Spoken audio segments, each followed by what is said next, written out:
It is an enormous honor to be with you. Greetings to the board and to the faculty, to the students and to the larger Chester Lake Almanor community, but especially today to the graduates, Rita, Jessica, Abby, and Nicholas, and to their families that are here with us today. In the Broadway hit musical, Wicked, Idina Menzel sings a defining anthem, Defying Gravity. She sings, I'm through accepting limits because someone says they're so. Some things I cannot change, but until I try, I'll never know. Too long I've been afraid of losing the love I guess I've lost. Well, if that is love, it comes at too high a cost. I'd sooner buy Defying Gravity. Now, I'm sure many of you have heard that song. She was the Wicked Witch. And it's one of the thesis songs of the entire musical. One of the things I'd like to call our attention to today is that there is a certain physics to reality. Realities like gravity. And we have with us today Ken Bartel, who works for SpaceX, who knows a lot about gravity. And in general, it's wise, if you want to thrive in life, not to defy reality, but to live in consistent alignment with an accurate assessment of human nature and reality.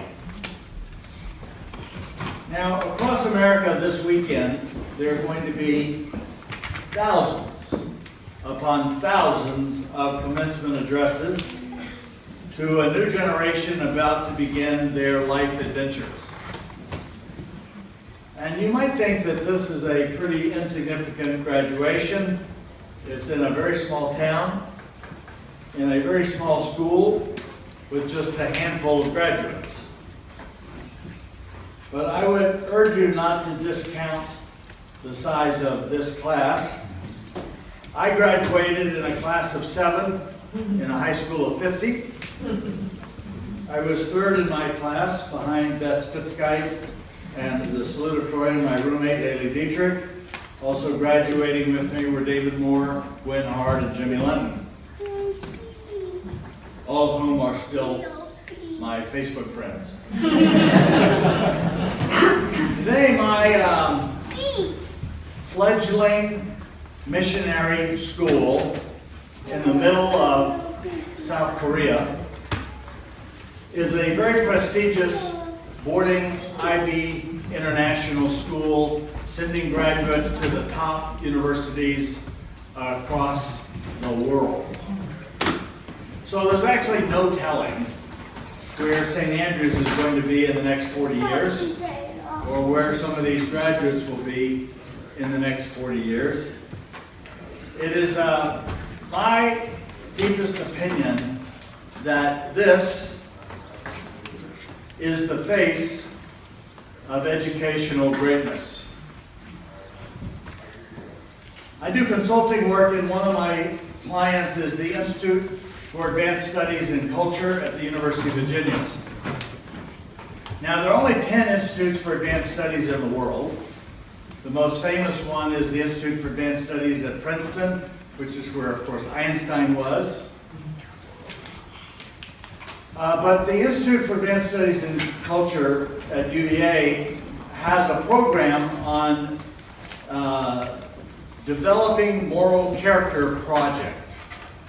And I'm a part of that project, and every day I read national news stories about educational institutions across America that are seeking to develop moral character in their students.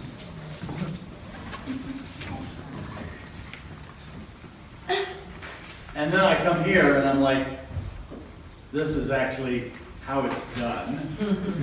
This is actually what it looks like. And I want to particularly commend parents of these graduates and these students because you've made a significant, often difficult investment in the education of their kids, knowing, as all parents know, that there's college coming usually after that. And so why have to make this investment now when there's actually a very free and cheap alternative? Well, I'll tell you, you've made the right decision because you've invested in the most important years of their intellectual maturation and their character maturation, and it will reap benefits in the years to come. I was able to sit in on 3 of the senior theses, and I will say that I find the experience of being around St. Andrew's students often very intimidating. High school graduations are a lot more important than college graduations. There is a maturational rite of passage in a high school graduation. It's like when the page in the medieval world for the very first time puts on their knight's armor and begins their epic adventure into an uncharted world as modern-day Joan of Arc or Sir Lancelot. For many of them, college will be their first great adventure. So many of us never even went to our college graduations, but high school graduations are a significant rite of passage. And in the course of history, the adventure that you are beginning is at a hinge moment in the history of the West and of the United States, when the assumptions of the past no longer seem to hold and the assumptions of the future are not quite fully formed. My son once heard me talking about this. He said, "So, Dad, what you're saying is that we're screwed." I said, "Yeah, something like that." The fact of the matter is that my generation has bequeathed your generation a very unstable world. In religion, there's an exponential growth of people who are unaffiliated to the church. 80% of high school graduates who've grown up in the church will lose all connection to the church after 2 years in college. A new study just came out that said of all the Christian kids in churches today, of any denomination, 1 million per year will leave the church for the next 30 years. 1 million each year for the next 30 years, so that by 2050, there'll be 35 million people who are no longer connected to faith or the church, making it one of the great missional opportunities for the church in the coming generations. In politics, we know that American democracy is under stress with the rise of anti-pluralistic populism. Some even wonder about the stability of classical liberalism because many of the basic premises of classical liberalism are no longer believed by the ruling elite. Most people recognize that navigating the complexities of a global economy is increasingly vexing. Globalism has not served the middle class, and with that has come technology and automation, which threatens to challenge the availability of jobs and certainly challenges, recast the contours of jobs. And so when you're thinking about what majors you're going to have and what kind of jobs you're going to go into, all the assumptions of the past are no longer ones that you can actually count on. Many worry about the rise of China and the U.S. debt, which creates a very long shadow on the economic horizon. There are very few people who think that the systemic challenges that caused the economic collapse in 2008 have actually been fixed. And since we maxed out our credit card the last time this happened, the next time we have a big hiccup in the economy, it's going to be much more difficult, much more devastating, and much more problematic. And all of the factors that led to this on Wall Street have actually not been fixed at all. So for a lot of people who are your age, they're wondering, in this kind of world, why should I actually go to college? The value of college is being increasingly questioned by people today, particularly parents who are thinking about paying for it, because they're faced with a crippling, mounting student debt. And let's just be frank, that is actually very real, very meaningful burden that is a part of the matrix of the decision-making factors that all families and all kids now today in this unstable world are having to deal with.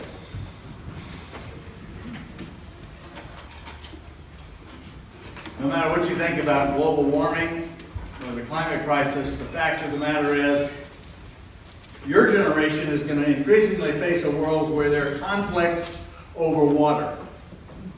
Not a newsflash for anybody who lives in Southern California. And then closer to home, and perhaps more personally, relationships, which you hope for and anticipate as you go forward, relationships are fraught today with a paralyzing anxiety because they're caught between the ambiguities of the hookup culture on college campus and the overdue accountability of the Me Too movement. So you've got these two factors and you're trying to figure out, how do I navigate this? And there are actually no rules or patterns that really help me know how to navigate that, even as I have aspirations for relationships. So the fact of the matter is you're entering uncharted waters. History awaits you and frankly is in need of you. I am a champion of the coming generation. There are a lot of people who are hand-wringers, and most young people today, if anybody my age even uses the word millennials, the defenses, their hairs on the back of their neck will rise up because they really don't like to be described that way, because for so many people, for so many, it's been a put down. They've been cast in a pejorative light. Snowflakes, entitled, addicted to their cell phones and technology, special, and the list goes on and on. Now, I actually think that almost all of that is wrong, and that they actually have a new way of thinking about life, religion, and reality that is fundamentally different and fundamentally better. And that if people in the church actually were to listen to them, we would actually end up becoming more like Jesus. Even if what we're listening to, they have no relationship to Jesus, their way of approaching life is better. They're more incarnational. They're more Trinitarian. They're more communal. They're more aspirational.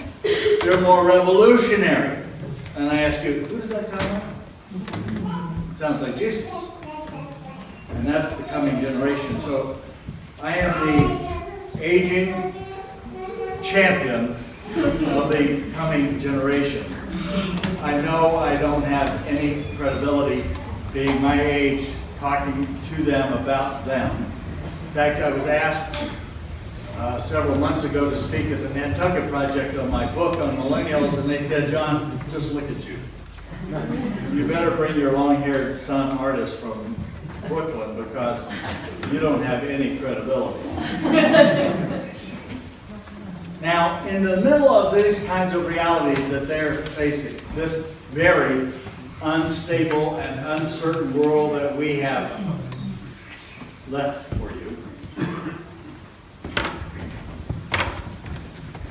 Commencement speakers across this country are going to be offering you self-help advice and worthless platitudes, which are then going to be promptly ignored and forgotten by all graduates everywhere. Students are going to be told to figure out who you are, trust yourself, take initiative, dream big, be persistent, embrace change, use your imagination, be present, work hard, take risks, give back. And the list goes on and on and on. The writer David Coates perhaps summed it up best, all these cliches, when he said, look, life is going to happen to you, and whether you try to guide it or not, it's going to happen to you, so you might as well try to influence the outcomes. Now, I want to talk about two questions. Where are you going to find stability in an unstable world? And what is a defining truth that you cannot ignore? Now, we know that all people think first in frames. That is, you always think first in a picture. So I want you to picture a plant. Probably in the last several weeks, it's gotten warm enough consistently around here to plant your gardens and to do transplanting. So if you have a plant, you know that as soon as you put it in the soil, if it's a young, new plant, it's going to be more fragile, more sensitive to the elements, and it's going to need some special tending, watering, etc. And you are that kind of fragile plant, now being planted and now on your own, and now having to face the environments that you are inevitably going to face largely on your own. Most of these commencement addresses make some assumptions. They make assumptions about the nature of the human person, what in academic parlance we would call philosophical anthropology. Like, what does it mean to be a human? And generally speaking, there are only three buckets or three frames by which all of these commencement addresses can be put into. So in the course of the next couple of weeks, when you have listed in the newspaper, USA Today, what Kim Kardashian said at some commencement address, you can say, well, Dr. Seel said that there were three ways of looking at these, and we can put them into these different buckets. Three ways of finding the source of your identity and the source of your vocation. The three are designed, discovered, and derived, and I'll explain them. Some assume, some of these commencement addresses, assume that you're free to design your autonomous self however you see fit. You can follow your bliss and shun all who would tell you otherwise, whether it's in matters of race, gender, sexual preference, or vocation. Of course, this is the point of Menzel's song in Wicked, Defy Gravity. You recall the very famous speech that Steve Jobs gave at Stanford, commencement address? This is what Jobs said. He said, your time is limited, so don't waste it living somebody else's life. Don't get trapped by dogma, which is living with the results of other people's thinking. Don't let the noise of other opinions drown out your own inner voice. He was telling the graduates to design your life, and that is the first of the frames, and probably the most prevalent commencement address that you will hear across high schools and colleges today.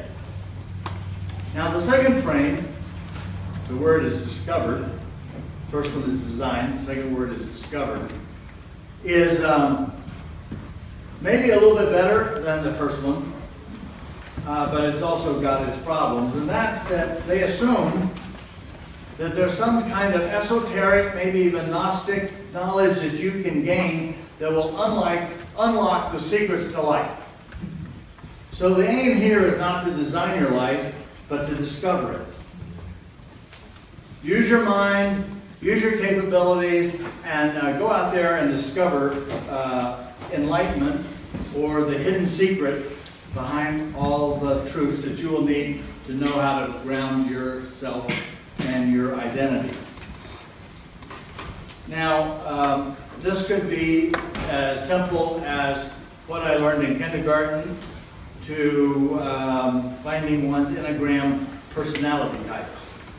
But the notion is that if I, like a scientist, go out and discover, I can find the secret to life.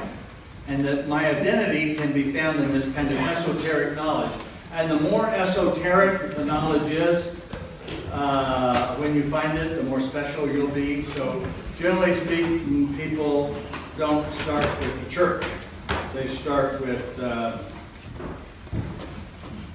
some guru somewhere in the mountains that no one has ever heard of in Nepal. Or maybe it's more exotic to start with some form of Zen Buddhism, or if you're from California, you can simply find the book, The Secret.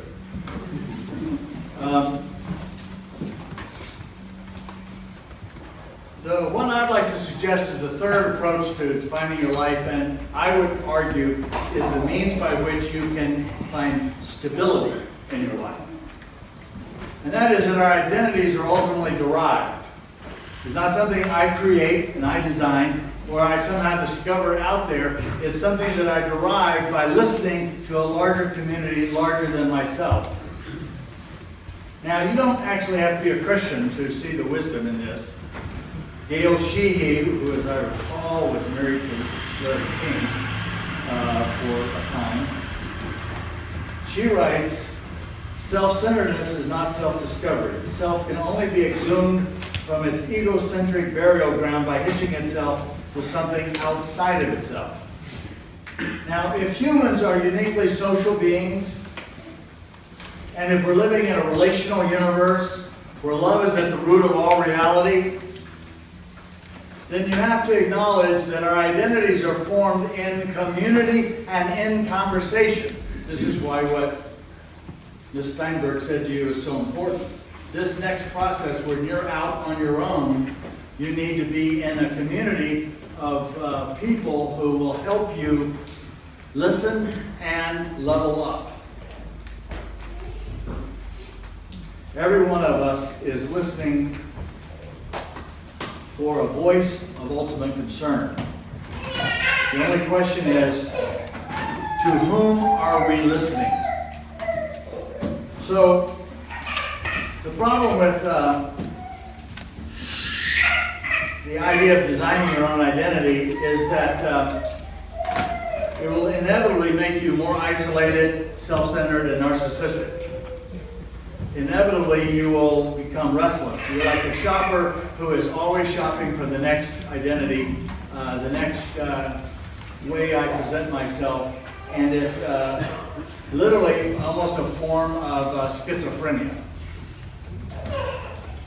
If you approach life as a scientist, you'll ultimately think that you have all the answers, that you can figure it all out, and what will happen is that you realize that actually life is a little more complicated than you imagined.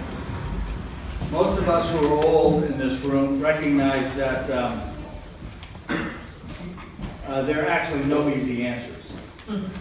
And there's a lot of things that happen to us that we have absolutely no idea why. And if I'm trying to put myself in a position where I have to discover and figure this out, it's going to be ultimately a cosmic dead end that is actually not the way to thrive as a person or a plant. So I think there are certain physics to life that we should pay attention to. That ultimately you and I are dependent beings. Now, I actually think that all the deepest spiritual truths have natural, everyday, commonsensical analogs.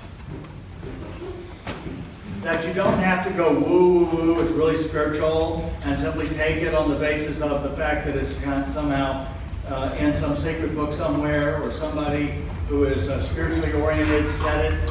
You can actually learn the lessons, because if it's really true, spiritually, It's really true about life, and it's going to be really true about every aspect of life. Now, I mentioned this yesterday when we were talking at the school, that if it's living, anything that's living, like this picture of a plant, anything living always derives its life from an environment that's other than and larger than itself. Nothing living is self-sustaining. We have to depend on food. Plants have to depend on the sun, the water, the soil, the nutrients. There's always an environment for which it is best suited that's not of itself, that it's dependent on if in fact it's going to thrive. The French Jesuit philosopher and scientific paleontologist Pierre Teilhard de Chardin said, "We are not human beings having a spiritual experience. We're spiritual beings having a human experience." Now by that he meant that our true identity and the source of our life is a larger spiritual reality, and if you listen to what God says about you, and you will be bathed in His love, and He will not let you down, you'll find a source for stability in your life. Now, you really don't have to take my word for it, because the truth is not in the knowing, the truth is in the living. I promise you, you can go on any one of these tracks and reality will bite. It will push back on you and say, this is actually not going to work. And some of us have lived through that. We can tell you that there's probably wisdom in learning from the experience of others, but some of you are stubborn enough to think that, thank you very much, I'll learn from my own experience. But I can assure you that it's not in what I say that matters, it's in what reality says that actually matters. And here's something that you'll actually never, probably ever hear again from a church pulpit, and that is follow Jesus. But if you can find a better way than Jesus, He would encourage you to follow that. We're not actually defensive here. We're not interested in being religious. We're interested in being accurate about the nature of human nature and the accurate understanding of reality. And we're told, one of the true statements that every one of us knows, Jesus said, that when you live long enough, there will be a lot of struggle and a lot of suffering.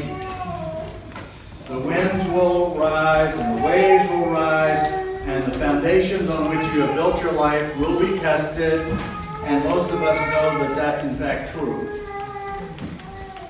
So we're not interested in being religious, we're interested in being accurate in our understanding of reality, and not defying gravity, but living in light of the true physics of the way God has made the world. I'll end with this.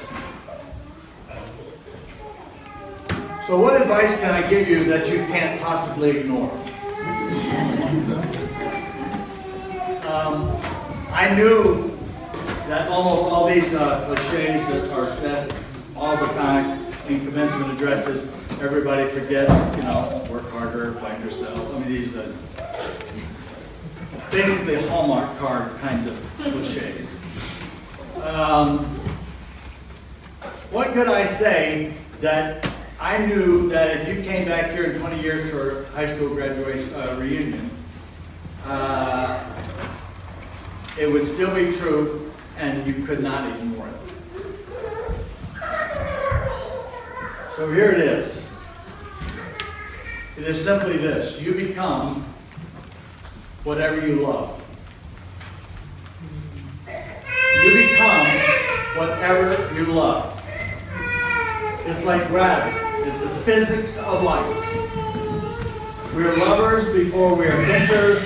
Our life is shaped by our priorities, by what we dream about, how we orient our aspirations, what we consider to be the good life, or as Ms. Steinberg said, whatever is your white picket fence. So, again, this is not something that you have to take on faith or even on the basis of the Bible says so. This is actually the way reality works. Augustine, in his Confessions, there are 3 books that I try to read every year. This is a freebie and not in what I was going to say, but one is Augustine's Confessions, the other is Pascal's Pensées, and the third is Thomas à Kempis' Imitations of Christ.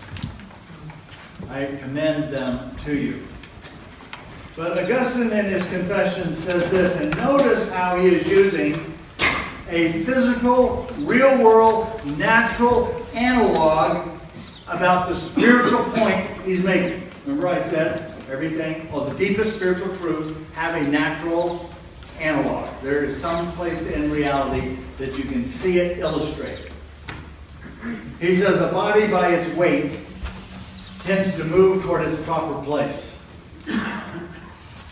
The weight's movement is not necessarily downward, but to its appropriate position. So fire tends to move upward, a stone downwards. They're acted on by their respective weights. They seek their own place. Oil poured underwater is drawn up to the surface on top of the water. Water poured on top of oil sinks below the oil. They're acted on by their respective densities. They seek their own place. Things which are not in their intended position are restless. Once they're in their ordered position, they're at rest. And then he concludes, my weight is my love. Wherever I am carried, my love is carrying me. So, in some future class reunion, you'll come back and be able to witness, both in yourself and in your classmates, where your love has carried you. It doesn't really matter whether you ignore it or even disagree with it. It's a fact of reality, and your weight is in your love, and it will carry you wherever it dictates the direction of your life. Now, your theme verse, which you sang a moment ago, Philippians 4:8. Whatever is true, whatever is noble, whatever is right, whatever is pure, whatever is lovely, whatever is admirable, if anything is excellent or praiseworthy, think about these things, is a very important verse, and it's just simply to say it is really best to align your mind and your heart with what is good, true, and beautiful within reality. It is wise not to defy gravity. Your identity is derived and your direction is dictated by your loves. So I leave you with 2 simple admonitions. Listen well and order your loves. Do this, and I promise you, greatness awaits you on your coming adventures.